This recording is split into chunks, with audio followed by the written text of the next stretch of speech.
ලංකාවේ ප්‍රථම වතාවට දැන් මොබයිල් ඇප් එකක් හඳුන්වලා දීලා තියෙනවා මැතිවරණ නීති උල්ලංඝනය කිරීම වාර්තා කරන්න.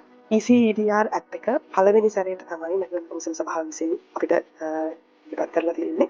අපි ඕන කෙනෙකුට ඕන පුරවැසියෙකුට මේ ඇප් එක ඩවුන්ලෝඩ් කරගෙන ඒකට තමන්ගේ පැමිණිලි ඉදිරිපත් කරන්න පුළුවන්. ඒකේ view location එක තියෙනවා සහ අපිට පින්තූර හෝ වීඩියෝ උඩුගත කිරීමේ හැකියාව තියෙනවා.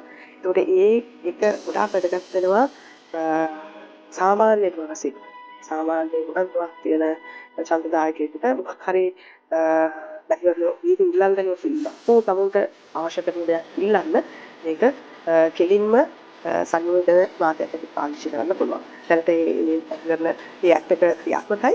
සහ ඒක අපි පාවිච්චි කරනවා. සහ අපි ඉල්ලා සිටිනවා ඡන්දදායකයන්ගෙන් ඒගොල්ලෝ මොනවා හරි පැතිවරණ නීති උල්ලංඝනය කිරීම හෝ උල්ලංඝනය කිරීමක් හැටියට ඔබ දකින දෙයක් ඔබ දකින මේ ඔබ නිරීක්ෂණය කරනවා නම් ඒක මැතිවරණ කොමිසම් සභාවට කෙලින්ම දැනුම් දෙන්න කියලා. මැතිවරණ කොමිසම් සභාව මේ වෙනකොට වාර්තා දෙකක් නිකුත් කරලා තියෙනවා. දැනට මේ ඇප් එක මාර්ගයෙන් හම්බෙලා තියෙන පැමිණිලි ප්‍රමාණයන් ගැන. නමුත් වැදගත් වෙන්නේ මේ ඇප් එක පළවෙනි සැරේ තමයි ලංකාවට අඳුල්ලා දීලා තියෙනවා. ඉතින් ඔයාටත් පුළුවන් ඔයාගේ අතේ තියෙන ජංගම දුරකථනය පාවිච්චි කරලා ඔයා දකින මැතිවරණ නීති උල්ලංඝනය වීම වාර්තා කරන්න.